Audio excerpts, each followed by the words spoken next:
My brother sabotaged my job interview so he could get the position. 5 years later, I bought the company.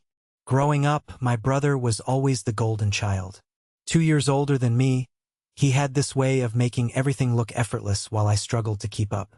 Our parents never said it outright, but I could feel their disappointment every time I brought home a B+ while he sailed through with straight A's. The competition between us started early and never really stopped. By the time we were both adults, that rivalry had morphed into something more toxic. We'd both graduated from the same state university, both with business degrees, and we were both hunting for jobs in the same city. It should have been a time when we supported each other, but instead, it felt like we were constantly trying to one-up each other. The position that changed everything was at a mid-sized company that specialized in logistics and supply chain management. Nothing glamorous, but it was a solid entry-level role with real growth potential. The pay was decent, the benefits were good, and most importantly, it was exactly the kind of stepping stone I needed to build the career I wanted. I'd been unemployed for 6 months after graduation, burning through my savings and living in my childhood bedroom. Every rejection letter felt like another punch to the gut. My parents tried to be supportive, but I could see the worry in their eyes. Meanwhile, my brother had landed a decent job right after graduation and was already talking about promotions and raises. When I saw the job posting, I knew it was perfect for me. The requirements matched my skills exactly, and the company culture seemed like something I could really thrive in. I spent days crafting my application, tailoring every word to show how I'd be an asset to their team. I researched the company's history, their recent projects, their competitors, everything I could find. The initial phone screening went incredibly well. The hiring manager seemed genuinely interested in my background and asked thoughtful questions about my experience with project management and data analysis. By the end of the call, I felt confident that I'd made a strong impression. They scheduled me for an in-person interview the following week. That's when things started to go sideways. I'd mentioned the interview to my brother during a family dinner, mostly because I was excited and wanted to share some good news for once. He congratulated me and seemed genuinely happy, even offered to help me prepare. I should have been suspicious of his sudden supportiveness, but I was too caught up in my own optimism to notice the red flags. The night before my interview, he called me up and offered to drive me to the company's office. His reasoning was sound. He knew the area better than I did, and he didn't want me to get lost or be late. It seemed like a genuinely nice gesture, the kind of thing that made me think maybe we were finally growing out of our childhood rivalry. The morning of the interview, I was a nervous wreck. I'd barely slept, running through potential questions and rehearsing my answers. I put on my best suit, checked my resume one more time, and waited for my brother to pick me up. He arrived right on time, acting perfectly normal, even stopping to grab me a coffee on the way. We chatted during the drive, and he helped calm my nerves by making jokes and telling me I'd do great. Looking back, I realize now that his relaxed demeanor should have been a warning sign. He was too calm, too confident, like someone who already knew how things were going to turn out. When we arrived at the office building, he walked me to the elevator and wished me luck. I felt grateful to have him there, supporting me when I needed it most. It was one of those moments that made me think maybe we could have a better relationship as adults. The interview started well enough. The hiring manager was friendly and professional, and I felt like I was giving solid answers to their questions. But then something strange happened. They started asking me about things that weren't on my resume, things that didn't match my background at all. They asked about my experience with specific software that I'd never used, projects I'd never worked on, and skills I'd never claimed to have. When I told them there seemed to be some confusion, they pulled out a copy of what they said was my resume and application materials. Except it wasn't my resume. It looked similar enough at first glance, same format, same basic structure, but the details were all wrong. The work experience was inflated with responsibilities I'd never had, the skills section included expertise I didn't possess, and there were even references to achievements that never happened. The worst part was that whoever had created this fake resume had done it well enough that it wasn't obviously fraudulent. The dates lined up, the progression made sense, and the writing style was similar to mine. If I hadn't been sitting there looking at it, I might have been impressed by the candidate it described. I tried to explain that this wasn't my actual resume, that somehow there had been a mix-up, but I could see the confusion and concern in the interviewer's eyes. They asked if I was sure, if maybe I'd submitted the wrong version by accident. The more I protested, the more uncomfortable the situation became. The interview ended awkwardly, with promises to be in touch that I knew were empty. As I walked back to the elevator, I felt humiliated and confused. How could something like this happen? I'd been so careful with my application, double-checking every detail before submitting it. My brother was waiting in the lobby, and the moment I saw his face, I knew. There was something in his expression, not quite guilt, but not innocence either. He asked how it went, and when I told him about the resume mix-up, he made all the right concerned noises, but his eyes gave him away. The drive home was tense. I kept replaying the interview in my head, trying to figure out what had gone wrong. It wasn't until we were pulling into my driveway that the pieces started clicking into place. My brother had access to my computer, knew my login information, and had helped me with job applications before. He'd had every opportunity to intercept my application and replace it with something that would make me look dishonest or incompetent. But I didn't want to believe it. This was my brother, the person who'd just driven me to my interview and bought me coffee. The idea that he would deliberately sabotage my chances seemed too cruel, too calculated. 2 weeks later, I got my answer. My brother called me up, excitement bubbling in his voice. He'd just been offered a position at a logistics company, the same company where I'd interviewed. He'd applied after hearing about the opening from me, he said, and they'd been so impressed that they'd fast-tracked his application. The betrayal hit me like a physical blow. While I'd been preparing for my interview, while I'd been grateful for his support and encouragement, he'd been working behind the scenes to destroy my chances and boost his own. He'd sabotaged my application, knowing exactly what would happen when I showed up with a resume that didn't match what they'd received. What made it worse was that he was genuinely good at the job. Within 6 months, he was getting recognition for his work and talking about advancement opportunities. He'd gotten everything I'd wanted, and he'd done it by crushing my dreams under his heel. I couldn't prove what he'd done, and even if I could, it wouldn't change anything. The damage was done, and I was back to square one in my job search. But this time, it felt different. The anger I felt wasn't the hot, explosive kind. It was cold and focused, the kind that doesn't burn out but instead settles into your bones and changes how you see the world. I stopped talking to my brother except when family gatherings made it unavoidable. When my parents asked about the tension between us, I gave vague answers about growing apart. I couldn't tell them what had really happened without sounding paranoid or bitter, and I wasn't sure they'd believe me anyway. The job search that followed was brutal. Every rejection felt like another victory for my brother, another reminder of how he'd outmaneuvered me. But slowly I started to rebuild. I took a position that was less than ideal, working long hours for mediocre pay, but it was a start. I threw myself into the work with an intensity that surprised even me. During this time, I started paying attention to the business side of things in a way I never had before. I watched how decisions were made, how money flowed, how companies succeeded and failed. I started reading everything I could get my hands on about business strategy, market analysis, and company valuations. It became an obsession, driven by a desire to understand the game well enough to win it. My brother, meanwhile, was thriving at the company that should have been my launching pad. He got promoted twice in the first 2 years, each advancement a fresh reminder of what I'd lost. He bought a new car, moved into a nicer apartment, and started dating someone who worked in the same industry. At family gatherings, he'd share updates about his success with the casual confidence of someone who'd never had to question whether he deserved his good fortune. I started my own business in my 3rd year out of college. Nothing fancy, just a small consulting firm focused on helping companies streamline their operations. I'd learned enough from my various jobs to spot inefficiencies and suggest improvements, and I had the hunger to work harder than anyone else in the room. The first year was a struggle. I was working 18-hour days, living on ramen and coffee, taking on projects that barely covered my expenses. But I was learning constantly and aggressively. Every client taught me something new about how businesses operated, what they valued, and where they were vulnerable. By the end of the 2nd year, I had a small team and a growing reputation. We weren't making huge money, but we were profitable and growing.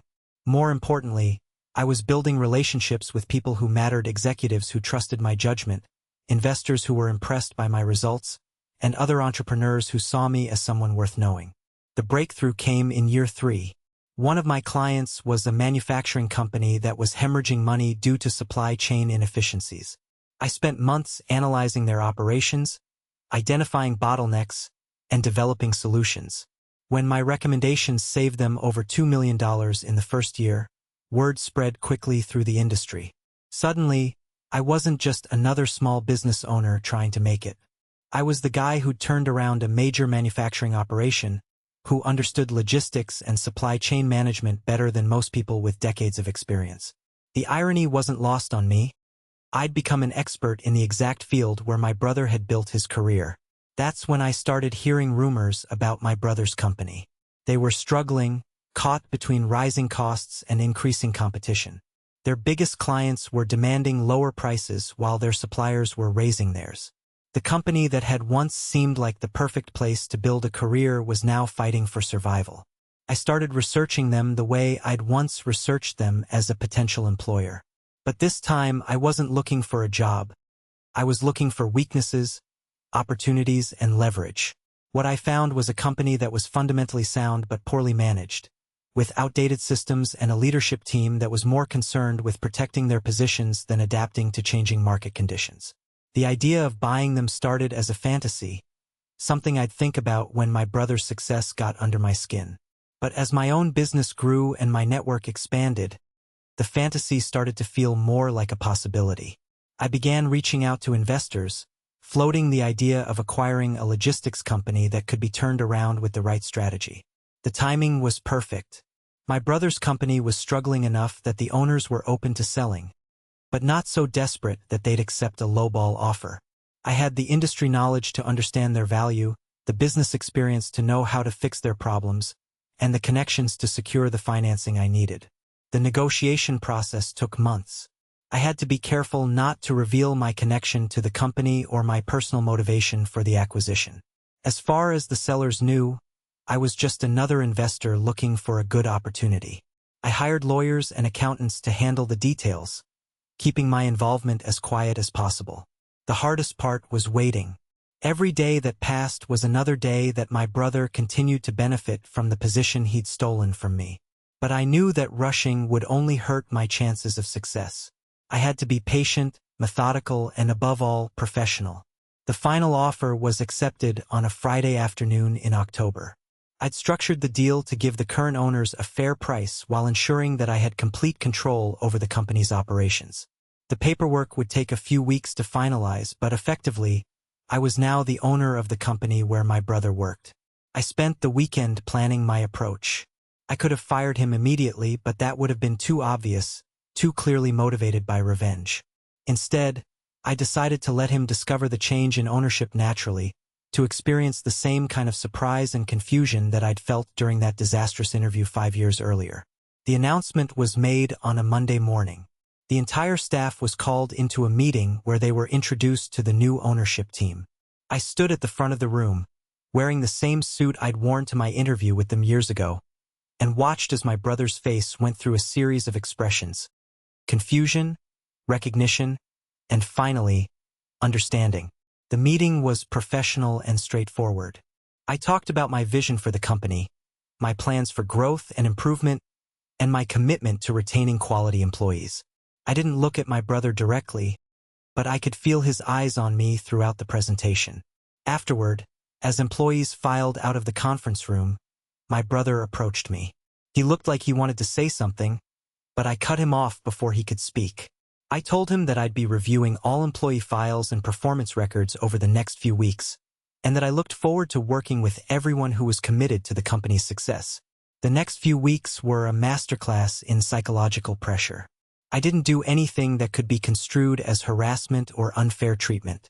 I simply ran the company the way I thought it should be run, implementing changes that I knew would be uncomfortable for someone who'd grown complacent in their position.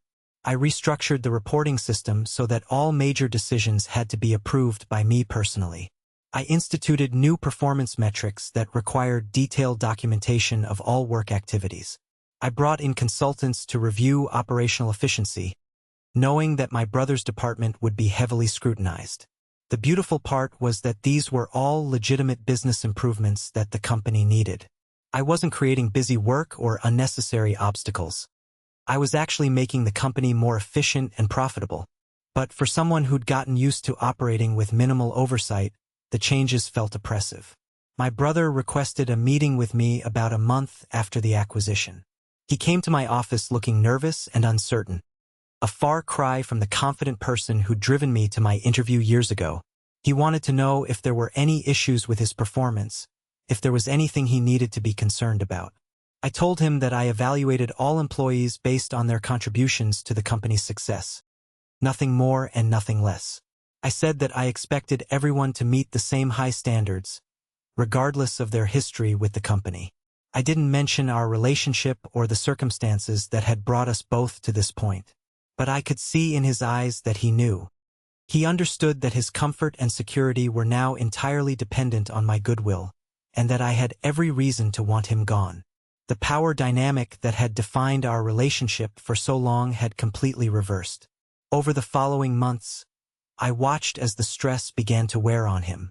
He started working longer hours, double-checking his work obsessively, and constantly looking over his shoulder. He'd gone from being the golden child to being the person who had to prove himself every single day. The irony was that he actually became a better employee under the pressure. His work quality improved, his attention to detail increased, and his productivity went up. Fear, it turned out, was an excellent motivator. But I knew it wasn't sustainable. No one can live under that kind of stress indefinitely. 6 months after the acquisition, he submitted his resignation.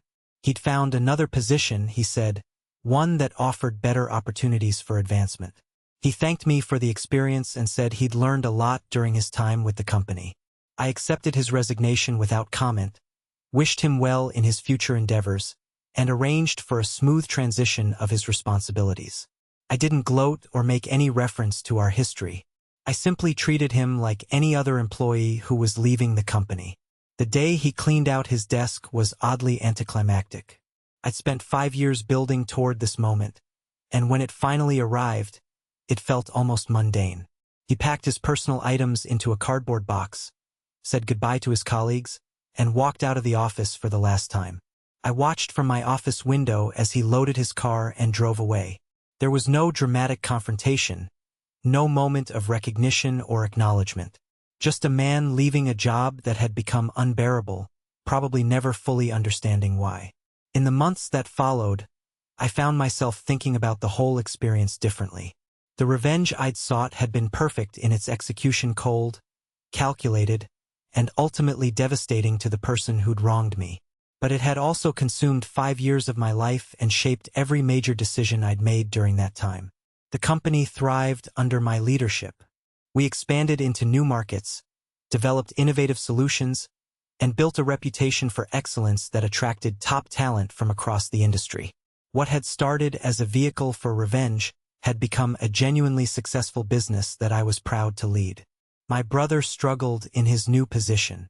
The job market had changed since he'd last looked for work, and his skill set wasn't as valuable as it had been when he'd first entered the industry.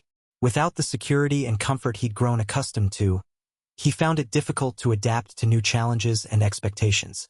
He tried to rebuild his career, but the confidence that had carried him through his early success was gone. He'd learned what it felt like to be vulnerable, to have his future depend on someone else's whims, and that knowledge had fundamentally changed how he approached his work and his life. Our family noticed the change in both of us. I'd become more successful and confident, while he'd become more cautious and uncertain.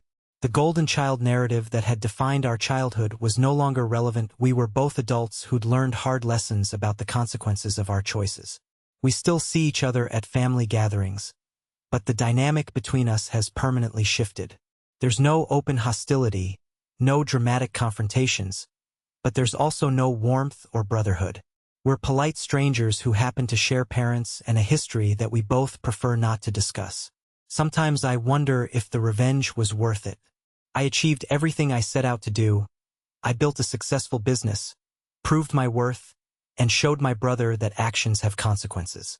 But I also spent 5 years of my life focused on someone else's destruction rather than my own growth and happiness. The truth is that the success I achieved was probably inevitable anyway. I had the intelligence, the drive, and the determination to succeed regardless of what my brother did or didn't do. His sabotage delayed my progress but didn't prevent it, and in many ways it made me stronger and more resilient than I would have been otherwise. The company continues to grow and evolve. We've become a leader in our industry, known for innovation and excellence. The employees who worked under my brother have adapted to the new culture and expectations, and many have flourished in ways they never did before. The business has become something bigger than my personal vendetta. It's a testament to what's possible when you combine intelligence, determination, and the right opportunities. As for my brother, he eventually found his footing in a smaller company where he could rebuild his confidence and rediscover his passion for the work. He's not the golden child anymore, but he's learned to be more thoughtful about his choices and more respectful of other people's ambitions. In some ways, the experience taught him lessons that he probably needed to learn. Looking back on the whole experience, I realized that the real victory wasn't in destroying my brother's career or proving that I was better than him. The real victory was in learning that I could overcome any obstacle, adapt to any challenge, and create success from nothing but determination and hard work. The company that my brother sabotaged my chances of joining became the foundation for everything I've achieved since. What he meant as a cruel joke became the catalyst for my greatest successes. Sometimes the best revenge isn't about destroying your enemies. It's about succeeding so completely that their actions become irrelevant. Today, when I walk through the offices of the company I bought, I don't think about my brother or the interview that went wrong 5 years ago. I think about the future, about the challenges and opportunities that lie ahead, and about the team of people who trust me to lead them toward success. The past shaped me, but it doesn't define me. The revenge I sought was complete, but the business I built in pursuit of that revenge has become something far more meaningful than I ever imagined. Sometimes the best way to win is to outgrow the game entirely.